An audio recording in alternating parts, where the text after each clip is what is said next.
Donc le groupe Manuela, c'est une insurtech, une marketplace en assurance de prêt, qui a pour objectif de proposer des produits d'assurance spécialisés assurance de prêt à leurs clients. Nous avons en fait deux branches, une branche B2C qui est manuela.fr et une branche B2B, simulassure.fr, qui met à disposition en fait un espace pour les courtiers pour proposer des solutions, des produits d'assurance. Concernant les enjeux sur l'infrastructure, un des enjeux principaux qu'on a eu au cours des derniers mois, des dernières années, c'était la hausse de trafic qui était inhérente en fait à nos passages télé. On a eu une forte présence médiatique au cours des derniers mois. L'objectif, et c'est grâce à la robustesse d'AWS qu'on a pu le faire, c'était d'augmenter en fait les ressources provisionnées sur nos serveurs pour pouvoir absorber ces charges pendant une hausse de trafic.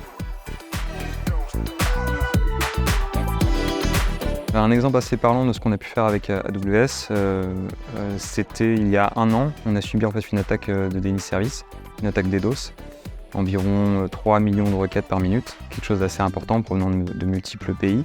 On a su, avec l'aide d'AWS, en fait, bloquer les requêtes entrantes avec un système de filtre, déjà d'abord par restriction géographique et ensuite la mise en place d'un rate limit qui nous a permis de repartir l'infrastructure assez rapidement. Donc les projets du moment, il y en a plusieurs, mais j'en citerai deux principaux. Le premier, c'est la refonte complète de notre monitoring, notre infrastructure monitoring, améliorer notre observabilité, notre sécurité sur nos infrastructures. Et le second, on en parle beaucoup, c'est le virage de l'IA. On a plusieurs axes de développement. Globalement, ce que je pourrais dire, c'est qu'on va, grâce à l'IA générative, renforcer nos processus internes pour améliorer, raccourcir les temps de traitement, notamment dans nos dossiers.